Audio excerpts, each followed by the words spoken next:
Toya talks. Council estate to corporate space. First gen Nigerian setting the pace. From Goldman Sachs to PwC. Building legacies for all to see. Dyslexia couldn't stop this flow. Law degree, just watch me grow.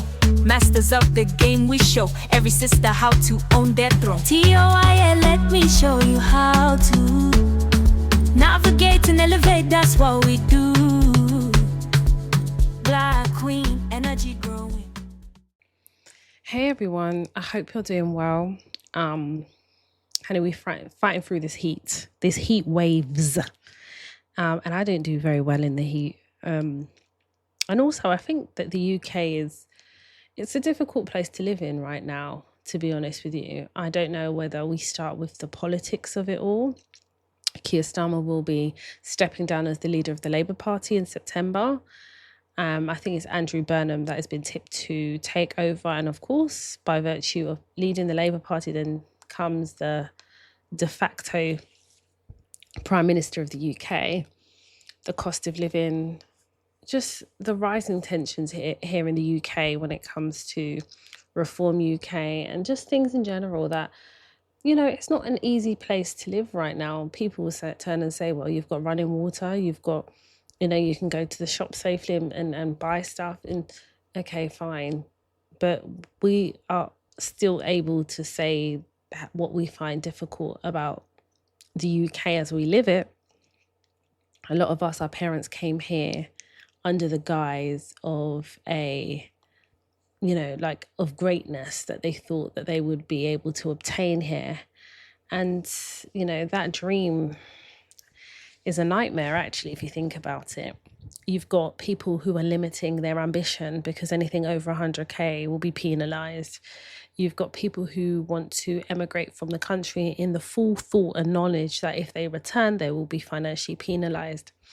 HMRC is moving like a debt collector. The supreme debt collector of the UK is HMRC. And it makes for an uncomfortable feeling when you walk into a shop and buy less than 5 items and they're telling you about £60, and you wonder how somebody on minimum wage, or even just somebody who is just scraping by, like how are they actually surviving? It's difficult in the UK, can't lie. But I know in other parts of the world, people are finding it difficult too. I know a few people in the States, and they confess the same, you know. So yeah, it's a difficult place to be in the world right now, and we're just striving and surviving. I do want to also announce that I will be on www.toytalks.com. I have masterclasses, and they've been on there for a couple of years now. And the view was always that I was going to update them. I feel the law has changed. The job market has changed, the labour market's changed, and I just felt like it deserves a complete revamp, and I haven't had the opportunity or the time to do it. So what is going to happen is by the end of July, so I'm talking July 2026, you will be unable to purchase any more masterclasses. And if you have purchased, I would say that you refresh your mind on some of those masterclasses. Bearing in mind, I own the IP. The masterclasses do belong to me. And as long as you've been able to view them on numerous occasions, the view is that I will remove the masterclasses from my site. And that's because I never want to put something out that I can't continue to update. And life has just been lifing, and I just haven't gotten around to doing it. So I think the fairest thing to do is, whilst I feel like the messaging is still very relevant, but I think something like the redundancy masterclass, things like that, they need an upgrade, and it needs me to take the time to do the work and then record the videos, even if it's in addition to the videos that already exist, which I think that would always be the plan. So 2027, working towards launching new videos, masterclasses to support the existing ones, but also to bring more up to date the existing masterclasses. So that's the announcement I want to make there. And I think it's the fairest way to do it, to be honest with you. So yeah, okay. So this podcast is coming with a trigger warning because it's really heavy. And I think I can't not discuss some of the topics on here that's pertinent to us. So whilst the Toy Talks podcast advises, shares, and supports as we navigate the world of work and highlight the path of our success, I always say life and politics underpin the world of work, because when we talk about the world of work, we're not talking about it in isolation of other things. You know, for example, if something happens in politics, it impacts the way we work because it impacts our lives. And the same can be said about certain things that happen in our society. And I always say whatever happens in the States is a backdrop to what happens here. And true to form, it's usually the case. So this episode comes with a trigger warning. Who keeps the only Black friend safe? I've done a lot of research. I've done a lot of reading. I've done a lot of soul searching myself. And a lot of us can relate to being the only Black friend. Yeah? There's nothing particularly wrong with that, but it's very loaded. I don't know what happened to Nolan Xavier Wells. And I want to start there. Because this episode is not an accusation. It's not an attempt to solve an active investigation. Sitting behind a microphone, and it's not me deciding who's guilty, who's innocent, or what happened in the final hours of a young man's life. I do not know what happened to Nolan Xavier Wells, but I know why so many of us Black people looked at the circumstances surrounding his death and felt this fear before we felt reassurance. And that is what I want to talk about on this episode, because the question sitting with me is not only what happened to Nolan. The question sitting with me is, who keeps the only Black friend safe? So what does friendship actually mean when the people around you enjoy your presence, but have never considered themselves responsible for your safety in a racialized world? A white person may genuinely consider themselves your friend. They may invite you on holiday, may have you in their home. You may be in a group chat, at the birthday parties, on the boat, in the photographs. You may have years of memories together. But will they notice when something isn't right? Will they challenge another white person on your behalf? Will they recognize racism when it isn't announced as racism? Will they believe your discomfort before they understand it? And that is so important. That belief before understanding is the acknowledgement that you will never truly understand, but you will still recognize that your friend has been racially discriminated against. Will they believe your discomfort before they understand it? This doesn't feel right. I don't understand what you mean. You don't need to. You just need to know and believe me when I say it doesn't feel right. Will they inconvenience themselves to protect you? Will they make sure you get home? Will they speak when everybody else is silent?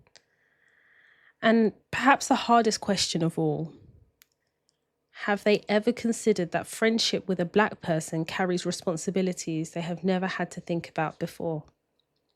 Because being friends with a Black person in a racialized world means that one day race may enter the room. And when it does, who will you become? That's the actual question at hand here. Not when the music is playing, not when everybody is laughing, not when the friendship is convenient. Who are you when your Black friend needs you to see exactly what you have never personally experienced? Do you have the capacity to understand the weight of that? Who are you when defending them might make the room uncomfortable? Who are you when another white person is the problem? Who are you when believing your Black friend requires you to question somebody who looks like you? Who are you when friendship requires courage? Because I've learned something in my own life. You were my friend when friendship was social. But when friendship required courage, I was on my own. And that is a very particular kind of loneliness. So I'm sure that you've seen in the media, social media, specifically social media, to be fair, because I haven't seen any UK news outlets carry the story. Nolan Xavier Wells was 18 years old. And on the 4th of July, which is US independence, he travelled by boat to Horn Island off the Mississippi Gulf Coast with friends. He did not return home. His mother reported him missing. And that's really poignant. His mother reported him missing. When he went to Mississippi Gulf Coast, he went with friends. And all his friends were white males. I believe there was 4 of them. So when his mum reported him missing, a search began, and 2 days later, his body was found in the water near the northwestern shoreline of the island. At the time I'm recording this episode, the investigation remains ongoing, with no official cause or manner of death which has been released. Authorities have said that the friends who were with Nolan are cooperating with investigators. I also need to add that the friends have removed their social media and have lawyered up. Reports have also said investigators were told Nolan may have chosen to remain on the island because he expected to return to the mainland with another group. Nolan's family have retained civil rights attorney Ben Crump and is asking for answers, transparency, and a full understanding of what's happened. Those are the facts. Those are what we know at this time that I'm recording, the time that I've researched, I've checked again before recording, and this is the facts as we know it so far. So I'm going to be really careful here, because I'm not going to accuse people of something that hasn't been established, and I'm not going to fill in factual gaps with speculation. But I am also not going to pretend that the public's reaction to this story appeared from nowhere. Because when photographs and details of the trip began circulating, many Black people saw something that activated a very particular fear. A young Black person, the only Black person in a white friendship group, away from home and then dead. And almost immediately a question emerged. Who was looking out for him? Who was looking out for Nolan? Now, asking that question does not mean we know what happened. We don't know what happened. It's still an active investigation. But I think Black people are allowed to examine why that image, that the picture image that has been circulating unsettles us. So why does the image of the only Black person in a white friendship group dead in an unexplained or contested circumstances immediately touch us? And it's something that's so deep within us as Black people. Why do so many of us recognize the vulnerability of being the only one? Because many of us have been the only one at work, the only one at school, the only one on the girls' trip, the only one at the sleepover, the only one at a wedding, the only one in the friendship group.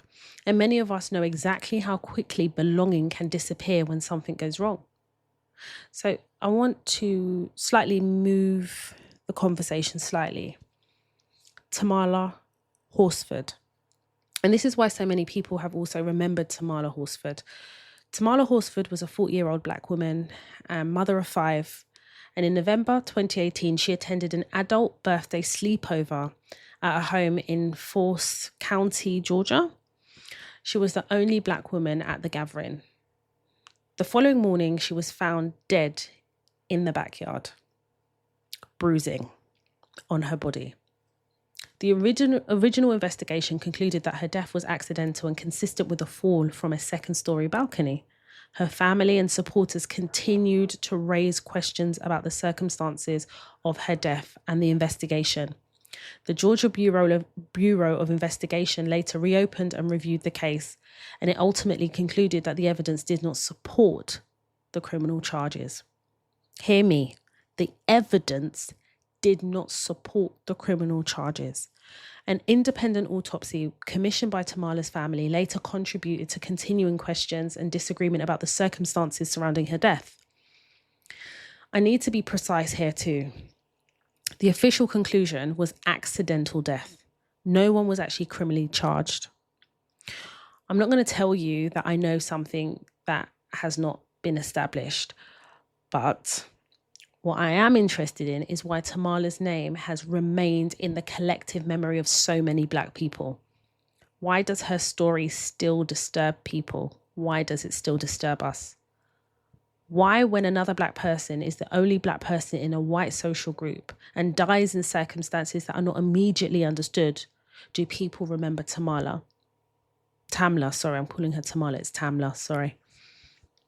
I think it's because the fear is bigger than one case. The fear is, I am the only one who is watching out for me. If something happens to me, who will notice? Who will know me well enough to know that something is wrong? Who will speak for me if I cannot speak for myself? Who will insist on answers? Who will understand why my family does not simply accept the first explanation? And who will believe that my life deserves the inconvenience of further questions? That is the fear. Here in the UK, I love Kelechi Okafor. I love her. I think she's amazing, fellow Libran sister. And she's openly spoken about the rate of the deaths of Black women. And I know in that there are also been some very highly suspicious deaths of Black men, but more number of women who have been dead, found unalived, found dead next to bodies of water. And I have touched on this topic before, and I have said that I believe that there is a serial killer who is targeting Black women, unaliving them and placing them near bodies of water. And I think part of it is because we understand how institutionalized racism works internationally, specifically here in the UK. And we know the lack of media attention, follow up and follow through means that, in my opinion, as a community, we don't get the visibility and the level of seriousness that other races in society get. That's the truth. So it could take 10 to 15 years for someone to come to the same conclusion that Black women being unalive and found next to bodies of water now becomes suspicious. I guess the other point to make is, I've always said what happens in the US usually manifests itself in the UK. That is our equivalent to what is also happening in the UK, or be it that a lot of these women who have been found dead under suspicious circumstances, it hasn't been about them being the only Black friend. I guess that's the nuance here. But I think it's important to draw parallels whereby, as Black people, as a community, I don't think we get the same treatment, coverage, investigation and questioning that leads to further investigation. We don't get that spotlighting in the same way that non-Black people, specifically the white community, would get if that was the circumstances that arose within that community. And I think it's a fair comment to make.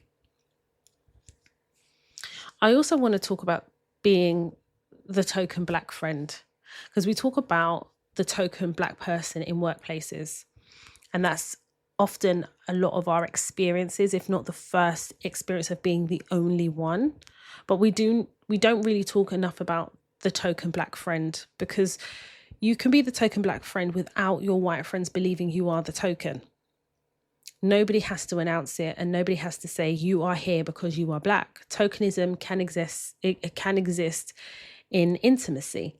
You can be loved and still tokenized, and you can be invited and still isolated. You can be included and still not be protected.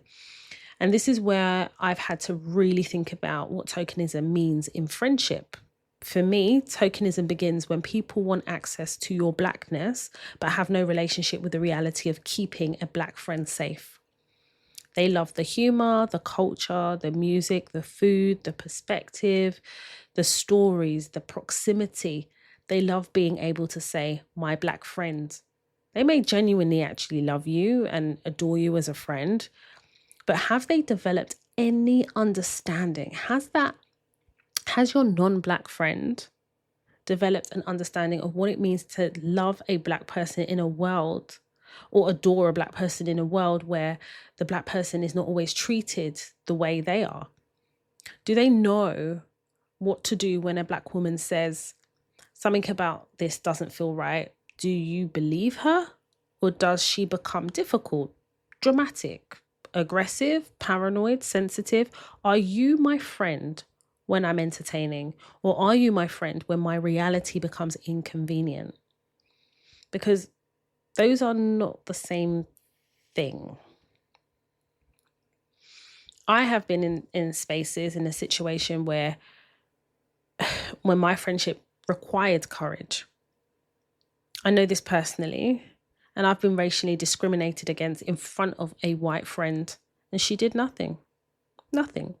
She did not defend me. She did not intervene. She did not challenge what was happening. She did not even ask me afterwards whether I was okay. And I think that made that experience so significant to me, because it wasn't just about racism in itself. It was the silence of somebody I considered a friend. Because there is something about experiencing racism in front of a white friend that creates a test you did not know you were administering. You are watching what is happening to you. And then you are also watching them watching what is happening to you. You are experiencing harm, and you are also registering their silence. And the silence becomes information. I learned something that day. You were my friend when friendship was social, but when friendship required courage, I was on my own. And that changes the friendship. It definitely changed mine. It has to. Because how can I feel safe when somebody who has shown me that when something happens to me, their first instinct is to protect their own comfort? This is what I mean when I talk about safety. I'm not saying that every white friend is dangerous. I'm not sitting there saying that. Like, really deep what I'm saying here. I'm not saying that black people should only have black friends. Absolutely not. I grew up in Tottenham. I grew up in and amongst diversity, different races, ethnicities, cultures. What a time to be alive. For me, I think diversity is very, very important. The argument is that friendship cannot simply be measured by how much fun we have together. For me, safety is part of intimacy. And I need to know, will you advocate for me when I'm not in the room? Will you recognize when I'm being treated differently? Will you challenge racism even if I'm not there to witness it? Will you believe me when I tell you something has happened? Will you stand beside me when standing beside me has a social cost? Because if the answer is no, then I need to understand the limits of our friendship. Maybe you're a social friend. Maybe you're somebody I have dinner with. Maybe you're somebody I can laugh with. But are you a safe friend? And this is a different category. And I think too many black people have mistaken inclusion for safety. And I definitely know I have. I remember a few years ago, during COVID actually, there was there was a nail tech that I would go to get my nails done in her house. And I'd introduced my friend to her. I actually paid for my friend to get her nails done on her birthday. So during COVID now, I had an appointment at same nail tech lady. But I had COVID, so I couldn't go. So I told her, couldn't go. And I said, listen, if you want me to come with this COVID, cool, I'm going to come. But I don't think that's the right thing. And I'd already paid my deposit. So she said that she can't give me my deposit back. I said, so do you want me to come with the COVID? Because I could do that. But I'm not going to lose my deposit because I've got COVID. We're in a pandemic. She got very aggressive, very abusive, very quickly. And there's certain things that she said, and I thought, okay, I know that you're trying a thing, and I know where this is. I'm a black woman. You're giving me microaggression of superiority here. And I had told my white friend, I had told other women that I had recommended to the nail tech. And as soon as I told the other women that I'd recommended to the nail tech, they were like, absolutely not. They're not going there. That was loyalty. Now, the ladies that I had told happened, two of them were black and one was a mixed race woman. And I didn't even know them very well, to be honest. I wouldn't even call them friends. They're just people that I'd recommended to the nail tech. They were like, when I told them exactly what happened, they were like, no, we don't do that. They didn't owe me that loyalty. But my white friend, who I told, continued going there. She would go there and tell me and then moan about her, but she still went. I'm no longer friends with this person. There's a list of reasons why I'm not. A list of them. And it's interesting because I allowed these things to culminate. That's typically a Libran, by the way. We pattern recognition. And it's not that we're stupid. We're gathering intelligence as to the person's character. So she continued to go. And in that moment, I knew that the friendship was dead or dying. I've told you about someone's microaggressive superiority complex. I've told you about the exchange. I've offered to show you the exchange, and you are not protecting me from a loyalty perspective and just as a friend, because I am your token black friend. And I've told you about this pervasive racism that I've experienced. That's not the first time. I've been on holiday with this person and received racial discrimination while she has stood there, not done anything, not advocated for me, not asked me if I'm okay, done nothing. Just stood there as a bystander. You're not a bystander to my friendship. You're just a bystander. When a situation becomes too uncomfortable, you'll pretend like you can't see it. That to me is complicity. It is. You have an opportunity to use your privilege and you're choosing not to. You can't be friends with someone like that. It becomes dangerous because what that is a backdrop to a situation that could be far, far worse. And said person would literally leave you to the wolves. Remember I said, there's a long list of reasons why I'm no longer that person's friend anymore. Justifiable reasons. I've said them to said person. But the example I've given you lends itself to this conversation when we talk about being the token black friend. Being the only one. There's a particular vulnerability in being the only one. Because when you are the only black person in a space, everybody else has the comfort of being reflected back at themselves. You do not have that. If something it becomes racially uncomfortable and something racially uncomfortable happens, you may be the only person who recognizes it.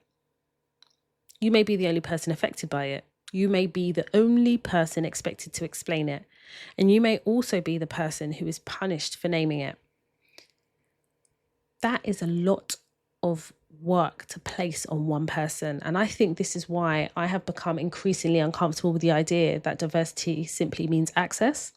Diversity does not simply mean access.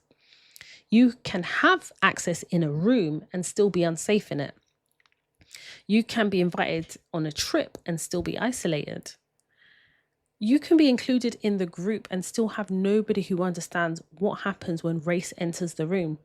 Being included is not the same as being safe. Being invited is not the same as being protected. And being somebody's only black friend does not mean that they understand what friendship requires when race enters the room.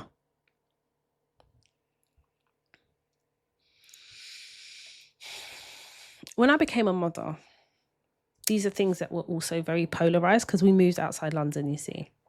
And whilst it is diverse to an extent, so my daughter's nursery is very diverse. We live in a diverse area, if you like. But depending on the time of day you go out and where you go, we are, as black people, a minority. But motherhood has made this question even more urgent to me about tokenism being the only black friend, because I'm not only making decisions about my own safety anymore, I'm raising a black girl. And I'm very intentional about the environments I place her in. I want her friendship group to be diverse. Her school, her nursery, kindergarten, diverse. I want the activities she participates in to be diverse. And I do not want my daughter growing up believing that diversity means she is always the diversity. I do not want her entire childhood to be an exercise in being the only one, the only black girl, the only black child, the only child to have textured hair, the only child whose mother has to explain why something that everyone else thinks is harmless does not feel harmless to us. And it doesn't mean I want her to fear white people, because I really don't. It means I do not want her to be structurally isolated. And there is a very clear difference. I want her to have a diverse portfolio of friendships, because I want her to understand different cultures, different people, and have different experiences. But I also want her to have people around her who instinctively understand parts of her life that she should not always have to explain. I want her to know what it feels like to be reflected. And I want her to know what it feels like not to be the exception. I want her to know that being chosen by a group is not the highest form of belonging. Safety really, really matters. I really want to be clear that proximity is part of my safeguarding when it comes to my daughter. So my daughter does performing arts, and it is predominantly a white performing arts class. And she does have a performance coming up, and I've been told that parents are expected to drop their children off, and there will be chaperones there, okay? And I also want to be very, very, very clear that the owner of the performing arts school is lovely. She's a lovely woman. But we as black parents understand especially when you're outside London, we understand those subtle nuances, okay? Because I've had conversations with other mothers, and I have concluded there are certain cultural understandings that you just can't expect people to know who are not part of your culture. In a way, saying no is teaching them if they are willing to learn. And if they're not willing to learn, that's on them. But for me, I am not the type of parent, whether my daughter is 3, 10 or 13, drop off my child somewhere and walk away outside of school. Like that is, I don't know. I don't think I could do that. Not in the society we live in today. Absolutely not. So she has a performance coming up. And like I said, we're expected to drop our children off. There'll be chaperones. And my answer is no. If I can't be there with my daughter backstage, she will not be there. And that's my position. And it was met with a little bit of resistance, subtle resistance. It was more covert rather than overt. Because I think when parents hear there will be a chaperone, they feel reassured. But for me, I hear when they say, oh, there'll be a chaperone, what I'm hearing is my young black daughter will be somewhere I cannot see her, surrounded by adults I do not know, in an environment where she is one of a few children who look like her. Those are not the same safeguarding. Those are not the same safeguarding calculations that I'm making in my mind. And I need people to understand that. I'm not saying the chaperones are bad people. I'm not accusing anybody of wanting to harm my child. I'm saying I do not outsource my judgment simply because somebody else has been given a title. Chaperone does not automatically mean I know you. It does not mean you understand my child. And it does not mean you understand how black children can be perceived differently. It does not mean you understand adultification. It does not mean I'm required to surrender my instincts because other parents are comfortable. I'm not all parents, and I'm not other parents. My child is not moving through the same world as all the other children, especially as a black child. We know our black children are moving differently in the world. That is my parenting position. And proximity is part of my safeguarding. And I want to say that clearly. Proximity is part of how I safeguard my child. Sometimes my presence is the protection. Sometimes my ability to observe is the protection. Sometimes my daughter knowing that mummy is nearby is the protection. Sometimes other adults knowing that I'm her mother and her mother is nearby is the protection. And I refuse to be shamed out of this because people may consider it as a helicopter mom or me being excessive. I'm safeguarding my child. I'm safeguarding her life.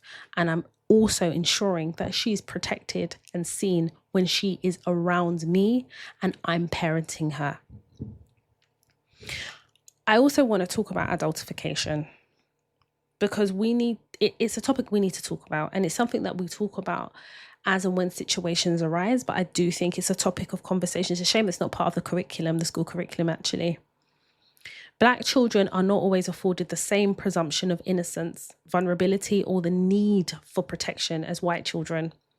Black girls in particular can be perceived as older, more mature, less innocent, and less in need of comfort or protection than their white peers. So when I think about safeguarding my daughter, I'm not only thinking about the obvious dangers, I'm thinking about whether she will be believed, whether she will be comforted, whether her distress will be taken seriously, whether somebody will interpret her confidence as attitude. Because I've shared with you before in her nursery, where her confidence has been seen as a negative. And I had to tell them, why would you say that a 2-year-old acts like a teenager? The adultification of children. Can you see how confidence is interpreted as attitude, as something negative, because because a black child possesses confidence? That's mad.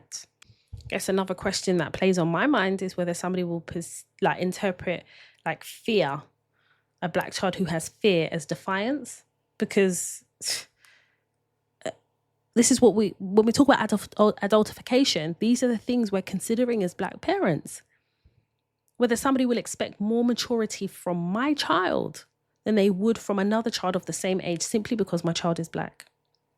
Whether she will be treated as a little girl. That's what matters to me. And this is why I think there can sometimes be a disconnect between black parents and institutions. Some parents experience institutions as inherently protective. Black parents often know that institutions can be the very places where our children are misunderstood, adultified, or insufficiently protected. So no, I do not simply hear everybody else leaves their children. I, as a black mother, what I hear is everybody else's child is not my child. Everybody else's history is not my history, and everybody else's risk calculation is not mine. And I will not ignore what I know in order to make other people feel comfortable. So I volunteered to be a chaperone.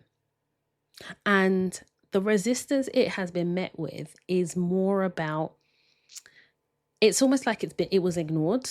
And to be fair to the owner, I did pull her up and I said, listen, you're asking DBS check. I told you I have all these things. And I think what I was offended about is when she said, do I not want to see my daughter perform on stage? Then that's when I knew that this is not landing for her. It's not landing. The penny's not dropping. So there's a rehearsal on Friday and I'm going to see where the penny drops. And if it doesn't drop on the table, my daughter will not be performing on Saturday, because I'm not going to explain how I'm protecting my child in what should be clear. I don't expect you to fully understand my reasoning, but you're not going to question my ability as her mother to protect her. That's not what's going to happen here. So when I'm having this conversation with you and we're talking about Nolan Xavier Wells and we're talking about Tamla Horsford, it's the way we need to explore this topic. We've spoken about tokenism, we've spoken about parenting, the adultification of children. It's so important because it all intersects, it all overlaps. And I think it's really important, especially as a black parent, how we're educating our children. Because for me personally, how I'm educating my child, she's never going to be the only black friend in a group. It's not happening. That's not a friendship group. My daughter needs diversity in her friendship groups. Because now we have cautionary tales, unfortunate examples of where mothers have lost their children, where their children have been the only black person in and amongst white friends, so-called friends. Because when they've had an opportunity to display that friendship, it's been walls of silence under suspicious circumstances of a black person losing their life. That's the reality. Those are the facts. I know some people will listen to this podcast and say, you can't live your life assuming something bad is going to happen. And I totally agree. I'm not trying to say that. This is not about teaching my daughter to fear white people. This is not about teaching black people that interracial friendships is impossible. This is not about me saying every unexplained death involving a black person and white friends is evidence of racism or foul play. It is about refusing to confuse access with safety. It is about asking better questions of friendships. It is about understanding that love without awareness can still leave somebody vulnerable. And it is about recognizing that for black people, vigilance did not emerge from nowhere. We have inherited stories, we have cautionary tales, and we have lived experiences where we've watched institutions fail people who look like us. Institutions who have failed black people. And we've experienced racism in rooms where people who called themselves our friends remain silent. So when we ask questions, the questions have history. There is a backdrop, there is a reason, there is context. So what does safe friendships look like? I think a safe friend is somebody who does not need to experience what I experience in order to believe me. A safe friend notices. A safe friend asks questions, and a safe friend does not disappear when race makes the conversation uncomfortable. A safe friend does not need me to perform my pain perfectly before they take it seriously. A safe friend does not make me prove that something was racist to a criminal standard before they offer me care. A safe friend understands that sometimes I will see something before they do. And instead of immediately defending the world as they know it, they become curious about the world as I experience it. A safe friend knows where I am. A safe friend makes sure I get home, and a safe friend speaks. A safe friend understands that silence is also a choice. Silence also makes you complicit. And I think that that's what I'm asking people to consider. I'm not asking you to consider, do you have black friends? No. I don't care how diverse your group photographs are. I want you to know, are you safe for your black friends? That's the question you need to be asking yourself. Yeah? So if you're listening as a non-black person, that is the message I'm trying to get. If your black friend was in danger, social danger, racial danger, physical danger, would they know you were a safe place before they had to find out? Because the worst time to discover the limits of a friendship is when you need that friendship to protect you.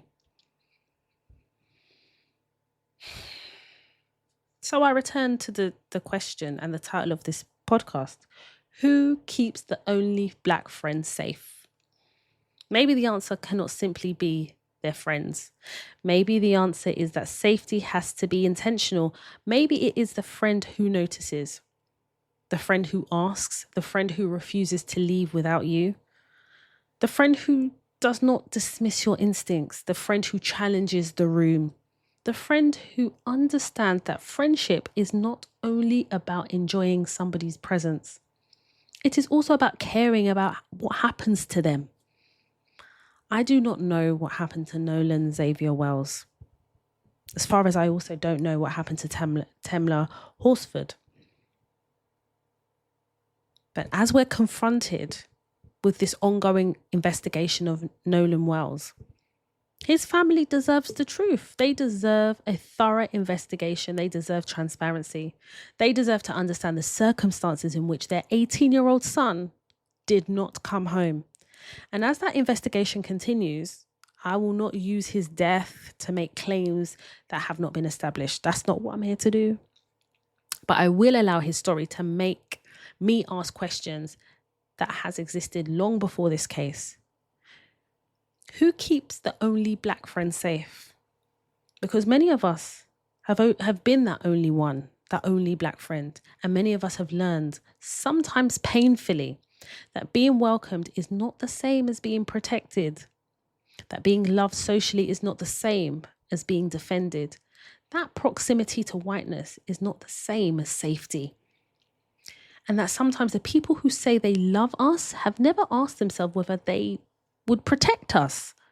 So if you are listening to this podcast episode and you have a black friend, I don't want you to ask yourself whether you love them.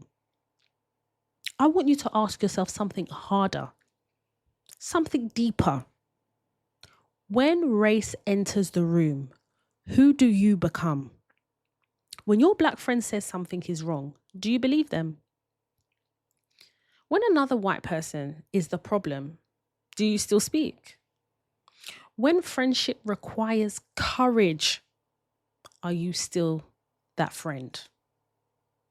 Is that still your friend? And if they were ever in danger, social danger, racial danger, physical danger, would they know you were a safe person before they had to find out? Because friendship should not only be somewhere we belong, friendship should also be somewhere we are safe. And no black person should ever have to discover in the moment they need protection the most that they were the only one in the room. And they were always on their own.